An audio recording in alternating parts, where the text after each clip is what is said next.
Lajɛ maa kana bɔ a la cogo si la n'o y'a sɔrɔ maramafɛn bɛ mɔgɔ min bolo ale sɔnni tigɛla o tigi k'a bɔ k'a fili sisan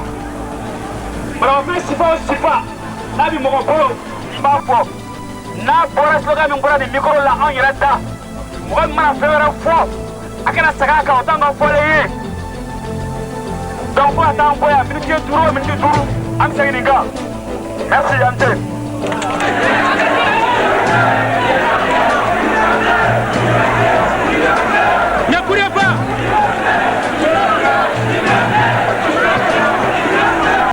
Le 10 décembre 1990, un marché organisé à la place de la Liberté.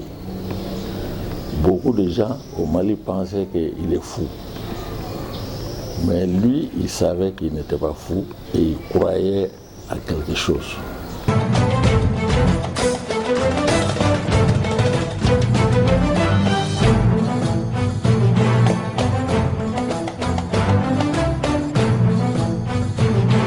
Mundagatal bangina décembre kalo tile 10 san 1956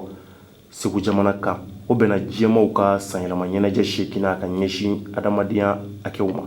a facɛ o tɔgɔ Sheikh Mamadu Tal ale tun ye mobili baarakɛla ye a bamuso Aissata Sise a bɔnsɔn tigitigi Elhaji Umar Tal mun n'a donna ni silamɛya kɛlɛ ye Segu jamana kan waati mun y'a sɔrɔ bamananfanga ani nazara fanga o waati a kulomasama o Amadu Tal ye Amadu Tal mun na ale kɛra Segu masakɛ laban ye n'u kuma wele ko Lamjurube o kɔrɔ diinɛ ɲɛmɔgɔ a mɔkɛ a n'a tɔma o tun ye Segu Amadu denkɛ ye a mɔkɛ ani Alimami Samori denkɛw ani ka fara Alimami Samori kan u ye silamɛya kɛlɛw sabati ka taa fo Tɔnbɔkutu jamanaw na mɔkɛ nana segin Segu jamana kan san 10 kɔfɛ ni kana kɛ silamɛya jɛkulu ka ɲɛmaa ye ne bɛ caman dɔn a la mais ale yɛrɛ kɛra mɔgɔ ye komi hɔrɔnden don i yɛrɛ jira ni yɛrɛ fɔ man d'a ye a t'o kɛ ni mɔgɔ ye min miiri dɔrɔn a banna ale bɛ da ye. Sheikh Mamadu Tal ka du kɔnɔ n'o ye Muntaka Tal fa ye a bonyanen don sigida la k'a sababu kɛ lamɔ ani adamadenya taasiraw ani diinɛ bonya siraw olu y'a bolo koba ye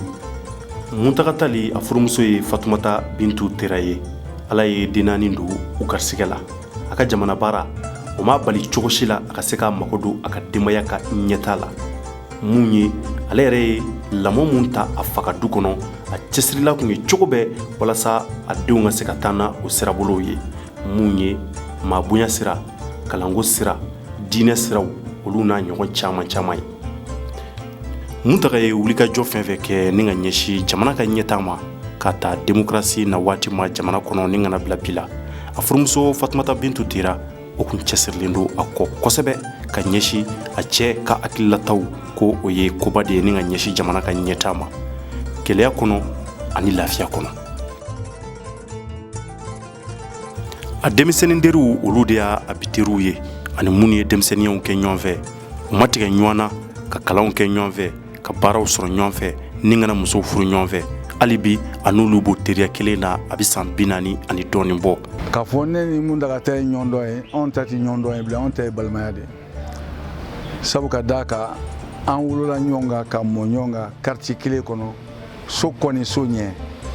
kabini an bɛ bɔgɔ nɔɔni fo ka taa kɛ an bɛ denmisɛnninya fɛn bɛɛ kɛ ɲɔgɔn fɛ ka na balandaw kɛ ɲɔgɔn fɛ ka na diɲɛ fɛn bɛɛ kɛ ɲɔgɔn fɛ denmisɛnninya ni fulankɛnɛya kɔnɔ a baarakɛɲɔgɔnw olu b'o cogoya la ani minnu ye ɲɔgɔn sɔrɔ baara wɛrɛ siraw fɛ na ɲɔgɔn na o sɔrɔla société de téléphone dɔ fɛ Technafrique ne tun bɛ yen nɔ comme agent de câblage donc u ye cours di yan kɛ téléphone dɔ dɔn sinon je suis électricien de formation donc o kɔnɔna la ne n'a donna ɲɔgɔn na parce que a tun b'a fɔ tuma bɛɛ ko ne ka taa ka téléphone dépanner an tor'o de la association Senidi nana créer o créer min kɛ a ye ne n'a bɔ a kalama ne donna la depuis association Senidi fo bi ne bɛ Senidi la 88 n'a ma ɲɔgɔn dɔn balima sira fɛ n'a ma ɲɔgɔn dɔn diinɛ sira fɛ n'a ye ɲɔgɔn dɔn baara sira de fɛ o baara kɔnɔna na a dara n na a dara na baara siɲɛ kelen a y'a ye n ka baara ɲɛna k'a ta 88 fɔ bi a ka baara ma di mɔgɔ wɛrɛ ma ne de b'a ka baara kɛ ne de b'a ka worobinɛ dilan sokɔnɔta o baara yɔrɔ o service fɛn fɛn n'a bɛ yen ne bɛ yen nɔ. kuranɛ kalan tɛmɛnen kɔfɛ Muntaka Tali a donna tubabukalan na san 1963 groupe central la n'o ye a yɛrɛ bɔdugu ye a y'o kalansow tɛmɛ ni ka na lycée Askia Mohamedi la n'o filɛ Bamakɔ k'o kuncɛ san 1977 ni ka taa ka kalan tɔ tɛmɛ Dakar n'o ye Cheikh Anta Diop ye kana ni o kunnawoliya ye jamana kɔnɔ san 1980 ni ka a ka baarakɛyɔrɔ dayɛlɛ n'o ɲɛsin bɛ adamadenya hakɛw ma Muntaka Tali a ye jɔyɔrɔbaw caman kɛ ni ka ɲɛsin o ko. Diɲɛ fɛn bɛɛ bɛ bɔ daba masa de la ne ka laɲini kun ye ka kɛ lɔgɔlikaramɔgɔ de ye ka dɔnniya di an denw ma ni kun ye o sɔrɔ o kalan kɔnɔ n bɛ taa avokaya kɛ nka n ye min fɔ latigɛ ko dɔ a bɛ bɔ daba masa la ne ka kalan kunfɔlɔ bannen Gombe de lɔgɔlikaramɔgɔ kalan na waati min na o de kɛra Abdulkarim Kamara di Kabara o fali san ye fali ye ne tɔɔrɔ ni n baarakɛɲɔgɔnw k'an to ekɔlidenya la an y'a yira k'a fɔ an ma nisɔndiya ka taa Mali ambasadi minɛ tile 2 o kama ne ni burusi min ka kan u y'o tigɛ n na burusi in tigɛlen ne ko ne somɔgɔw tɛ se ka n ka kalan sara k'an to ni si in na n bɛ baara kɛ o kama n fɔlɔla avokaya la ka kalan min bɛ se ka kɛ n bɛ ekɔli karamɔgɔya sɔrɔ diplôme min bɛ se ka sɔrɔ o hukumu kɔnɔ Ala y'o di yan ka avokaya fana di yan.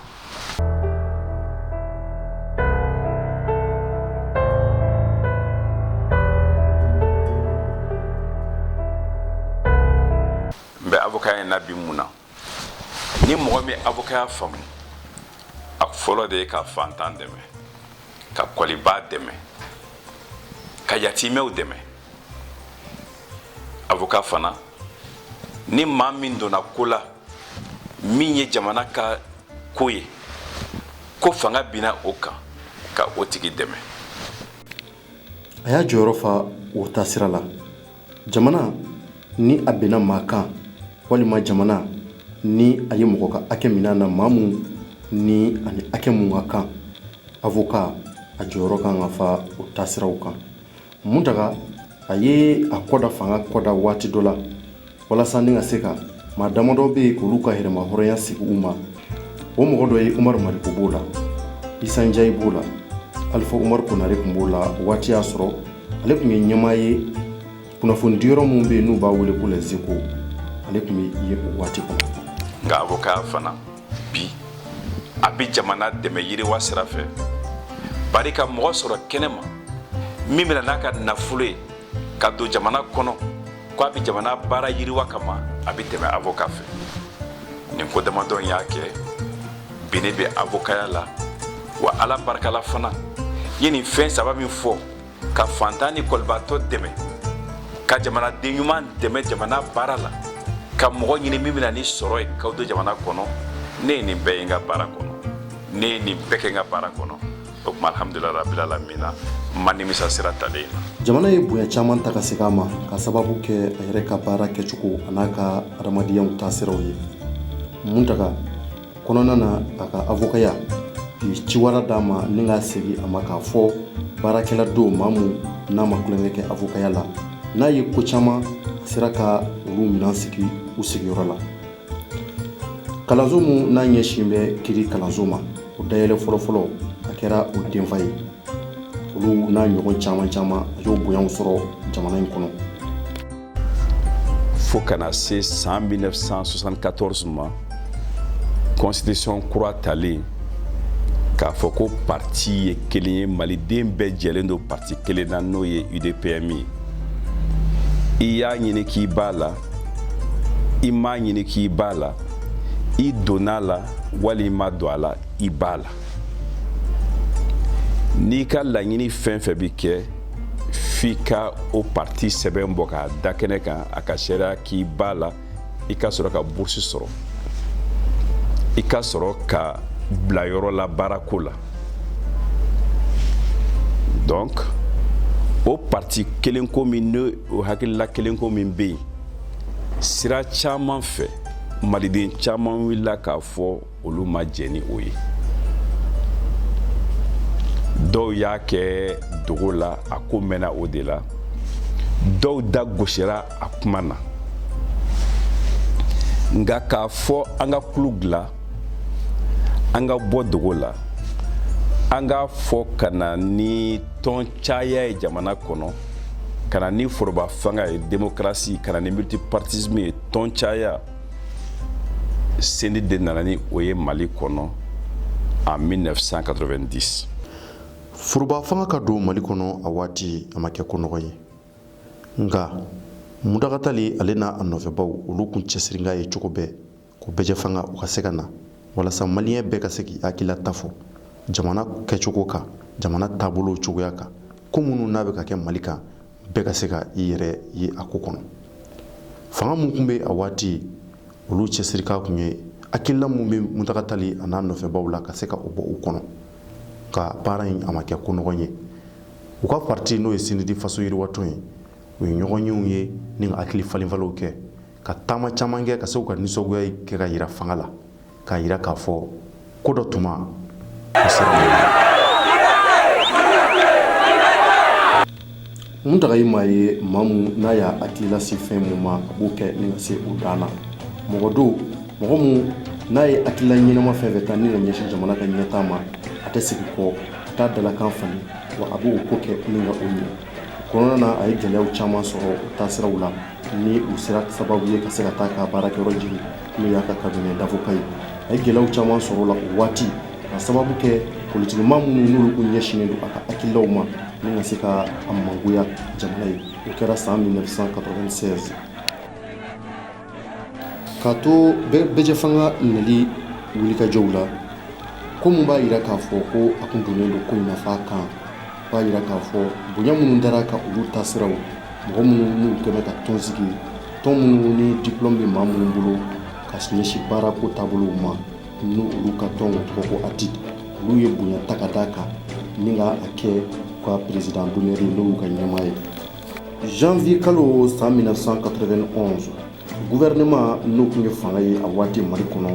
olu kun wulilen don cogo na sugu bɛɛ la ni ka se ka dankari Mudagatali a ka adamadenya la ka sababu kɛ hakilila mun b'a la ni ka ɲɛsin jamana ka ɲɛtaa ma. O kɔnɔna na a terikɛw a n'a a sigiɲɔgɔnw olu y'a ɲini a fɛ cogo na sugu bɛɛ la k'a ka bɔ jamana kɔnɔ ni ka taa a madogo waati dɔ la kumakan minnu b'a bolo a ka se k'u lase maliyɛnw ma k'a to kɔfɛla la. O bɛnna waati mun y'a sɔrɔ Iraki olu ka kɛlɛ fɔlɔfɔlɔ kun sigira o waati. O kɔnɔna na Mudagatali a sigira ni ka na Mali kɔnɔ a kun bɛ da Bamako aéroport la i b'a fɔ masakɛ mun n'a natɔ don ka sababu kɛ mɔgɔ y'a ka hakililaw kun ye a waati mɔgɔ y'a ka sigiɲɔgɔnya ye mɔgɔ y'a ye k'a fɔ ko mun kun b'a kɔnɔ a waati ka ɲɛsin jamana ma ko ba kun don ko barikama. Nous avons noté sa disponibilité pour dialoguer, mais il faudra rappeler que ce dialogue nous le demandons depuis 3 ans d'une part et d'autre part il veut dialoguer avec qui dès lors que l'opposition est démantelée et essaie de les décapiter. Moi, je suis aujourd'hui à Paris, non pas parce que je le veux. Et depuis hier, c'est la chasse aux sorcières à tous nos camarades et amis. Institution des multipartisme. Je prends acte des déclarations faites par les nouvelles autorités militaires et également des démarches déjà entreprises. J'ai été tenu au courant de tout ce qui s'est passé en temps réel et j'ai donné mon avis en tant que président du Comité national d'initiative démocratique. Bien sûr, cette victoire est la victoire du peuple, qui devrait la conserver. Personne ne pourrait, personne ne devrait confisquer cette victoire. Donc, avec les nouvelles autorités militaires, nous discuterons dans l'intérêt du peuple que nous ne devons pas oublier et à qui encore une fois revient cette victoire. Il a pris une part importante à la conférence nationale à une lutte brunguée. Moko caman bɛ a n'olu jɛra k'a kɛ ɲɔgɔn fɛ olu balolen bi o b'a dɔn. Il a compris très tôt que n'i ye lutte kɛ pour l'avènement de la démocratie dans ton pays, cela ne veut pas dire forcément que tu dois être au pouvoir. Donc il a accepté d'aller animer l'opposition. Au dos, Machamamo femme. Ani Machamamo Djela. Uluka Djate Kunye, et Boloka do gouvernement Barala immédiatement. Au Labana Mina Beoye. San 1992 Mudagatali a y'a kanbɔ jamana ɲɛmɔgɔya nɔ ni Sinidi faso yiriwatɔn tɔgɔ ye ka kɛ o jɔyɔrɔ sabanan ye. A ka kumakan kun ye k'an ka fara ɲɔgɔn kan ni ka dilanni kɛ k'a ta o waati la ni kana bila bi la. Mudagatali a jɔyɔrɔ kun bɛ assemblée kɔnɔ députéya la ni Segukaw tɔgɔ ye. O kɔnɔna na Mudagatali a ye jɔyɔrɔ caman fa. Guloma fɛn fɛn bi assemblée kɔnɔ bi n'a b'a to assemblée b'a a jɔyɔrɔ fa. A baara ka dɔgɔn ko Mudagatali jɔyɔrɔ ma ye mun na. Ka gouvernement wele k'a sɛgɛsɛgɛ Mudagatali ale ni Sinidi de fɔlɔ y'o kɛ. Sɛgɛsɛgɛli fɔlɔ bolila jumɛn kan k'a fɔ ko jamanadenw tɔɔrɔlen don ko jo sariya tɛ segin la mɔgɔw ma. Filanan nana kɛ jumɛn kan kalanko k'a yira k'a fɔ kalanko mun n'o kan ka kɛ an hakililaba ye o lafulen don. A bɛ talasira mun fɛ a man ɲi jamana ma a bɛ se ka kɛ sababu ye a ɲɔ bɛ tiɲɛ. Gouvernement sɛgɛsɛgɛli kɔfɛ ka na ni hakilila ɲuman ye assemblée kɔnɔ k'a yira k'a fɔ ko ni baara kɛra tan a bɛ ɲɛ. O hakilila fɔlɔ o bɔra Mudagatali ani Sinidi faso yiriwatɔn na. O hokumu kɔnɔ an bɛ silamɛ furusiriko kuma mun na hali bi jamana kɔnɔ o hakilila fɔlɔfɔlɔ o bɔra Mudagatali la san 1994 ani k'a fɔ tugun assemblée kɔnɔ ko don damadɔ bɛ yen o ka labila silamɛw ye o bɔra Mudagatali la assemblée nationale kɔnɔ ani k'a fɔ ko malidenw ka se ka nationalité fila sɔrɔ. O sɛbɛn fɔlɔ dara assemblée kɔnɔ Sinidi faso yiriwatɔ ka groupement de parlementaires fɛ. Nka assemblée kɔnɔ fana u nana ni baara wɛrɛ ye k'a kɛ sigiko 5 la siɲɛ 2 bɛ to bɛɛ la a lagare a dɔgɔmani olu bɔra Sinidi faso yiriwatɔn kɔnɔ. A n'u t'a la bi Sinidi ni k'u kɛ député lagarew ye. O b'a yira k'a fɔ ko denmisɛnninw ka ko o ye Mudagatali ani Sinidi faso yiriwatɔn ka aminako belebeleba dɔ ye. Ani ka wuli ka taa Mali kofɔ farafin tile bɛ bolo jamana bɛɛ la u y'o baara fana kɛ assemblée nationale kɔnɔ. Ani k'a kɛ fana assemblée nationale ka se ka bonya sɔrɔ gouvernement fɛ a kana kɛ i b'a fɔ bololafɛn caman fana k'o la assemblée kɔnɔ. O la maa bɛ se k'a fɔ assemblée nationale ko la Mudagatali a y'a jɔyɔrɔba fa jamana ka haminako ko caman na. A n'a ni mɔgɔ min jɛra hɛrɛ kɛ minnu ye o hɛrɛ selen kɔ waati min na u bɛ jɛ k'a baara kɛ u bɛ jɛ u bɛ don janfa kɔnɔ. O janfa kɔnɔna na ne ma mun daga e k'a fɔ karisa ye ne kɛ tan karisa ye ne kɛ tan karisa ye ne kɛ tan an k'a ɲini ka karisa ɲini k'o kɛ tan fɔlɔ a t'o kɛ fo a sera niveau la ne yɛrɛ ye n kan dɔrɔn n ko patron ko ne ka jateminɛ sera fɛn dɔ ma n ko ne m'a faamu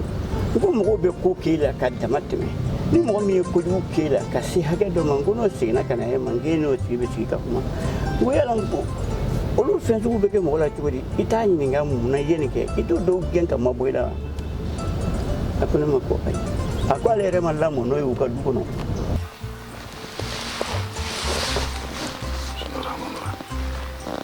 Mun ye ne don politique la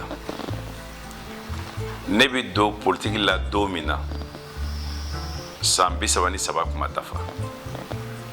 an donna la k'a fɔ an bɛna ni yɛlɛma de ye an ka jamana kɔnɔ. An ye kulu fɔlɔ min sigi ne de kun ye a président ye kun ye do Sénat association nka n kun ye a lagare fana ye ani maa minnu kun b'a kɔnɔ ne ni u si tɛ da ɲɔgɔn kɛrɛfɛ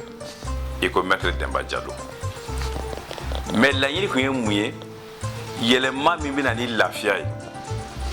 ala nana ni yɛlɛma ye nka fanga minnu sigira k'u kana ni lafiya ye dɔ kɛra nka layidu min ma timɛ o ka ca min timɛna ye ni e sen b'o o layidu tabaw la hali n'i ma ye a waleyabaw la parce que vote kɛra maa wɛrɛ de sigira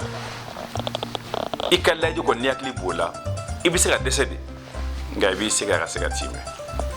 n'i y'a ne politique kɛnɛ kan bi kɔrɔ fila t'a la kun fila t'a la ɲinan kɛra layidu minnu kɔ layidu minnu ma se ka timɛ an an bɛna se ka olu waleya cogo di yani an k'an kɔ don ka baara tɔ to an dɔgɔw ni an denw bolo. An ye lafiya fɔ, an ye kalan fɔ, an ye kɛnɛya fɔ, an ye yiriwa fɔ, an ye dunkafa fɔ. Laɲini b'o de nɔfɛ bi. O de kama an bɛ politiki la. A bɛ ekɔlidenya la, a ka hami tun tɛ foyi ye k'a faso dilan, k'a balimaw jigi tugu, ka hɛrɛ kɛ a somɔgɔw ye. Kabini a bɛ stagiaire la Dakar, a y'o baaraw daminɛ. O kɛra ne ɲɛna. A sigilen ka bɔ Dakar ka na a ka cabinet dayɛlɛ Bamakɔ yan. A ye kodɔn min dilan a balimaw n'a teriw n'a jɛɲɔgɔnw ye, ne tɛna n da don o bɛɛ la k'o fɔ bi, nka a kɛra Ala ɲɛna. Muntaka Tali a kuma sɔn ka don Mali gouvernement la. San 2013 a sɔnna ni ka na fanga mun bɛ yen nɔ ka na olu dɛmɛ jamana tontoko la ni ka na se ka a seko n'a damayira kɛ walasa jamana in a tun bɛ dingɛ mun kɔnɔ o waati a ka se ka bɔ o kɔnɔ. O kɔnɔna na a kɛra kalanso minisiriso. Kalanso minisiriso a ye a jɔyɔrɔba caman fa o la ni ka ɲɛsin Mali ka ɲɛtaa ma. A tilala ka n'a yɛrɛ sɔrɔ tuguni kunnafonidinaw ka minisiriso fana kɔnɔ. A ka baara bannen kɔfɛ an ka jamana premier ministre y'a yira k'a fɔ ko a ye baara mun kɛ a kan ka yira jamanadenw na mun bɛ kɛ sababu ye ni ka se ka dusu don mɔgɔ tɔw kɔnɔ. A bɔra ministeriya la a waati sabula a y'a yira k'a fɔ ko fanga kun b'a ka taa cogo min na o kun t'ale hakililata ye tugun. Kɔfɛ a bɔlen a la u ye weleli bila a ma n'an ka se ka segin tuguni ni ka na kɛ minisiri ye. A ko ayi ale ka ɲi tɛ sabula jamana in bɛ cogo min na n'a bɛ ka taa nin sira kan cogoya wɛrɛ foyi tɛ jamana bolo fo hakililaw ka sigi ɲɔgɔn kan mɔgɔw ka hakilila falenfaliw kɛ walasa ni ka se ka sira kura wɛrɛ ta jamana ka ɲɛtaa la. Hakili jagabɔ de nana ni UMA sigili ye. Tiɲɛ jo jamana tɛ se ka mara partiw kɔ nka bi partiw dɔrɔn tɛ se ka jamana mara. O kama an ko maliden ɲuman bɛ Mali fan bɛɛ fɛ, dɔw bɛ partiw kɔnɔ, dɔw bɛ tɔn kɔnɔ, dɔw tɛ parti la, u tɛ tɔn na. An ka taa nin bɛɛ ɲini an k'u fara ɲɔgɔn kan. An k'a lajɛ an bɛ se ka min kɛ walasa Mali jamana mara la kabini indépendance la fo bi min kɛra ɲuman ye an k'o sinsin nka min ma se ka sɔrɔ wali min kɛra juguman ye an ka o ɲini wali an ka o dilan. Ni k'i bɛ faso fɛ i t'a fɔ n kelen i t'a fɔ n ka tɔn kelen i b'a fɔ de maliden ɲuman bi yɔrɔ yɔrɔ an k'o fara ɲɔgɔn kan. O de la an ye kulu sigi Uni pour le Mali UMA hakilila tɛ fila ye saba tɛ. An ka bɛn kɛ an ka jamana kɔnɔ an ka fara ɲɔgɔn kan kɛ an ka yiriwa ɲɛɲini an ka se ka kɔrɔlenw datugu an ka kɔrɔlen ye mun ye bɛnbaliya minnu bɛ jamana kɔnɔ an ka se ka sira wɛrɛ bɔ sira wɛrɛ ye mun ye malidenw bɛ se ka lafiya cogo min na bi k'a fɔ alhamdulilayi rabil alamina bi ka fisa an ma ni kun ye o de ye Uni pour le Mali de UMA ye. Mutaga, mena Mali kuna wallo, mena Mali kuna wallo, Mutaga.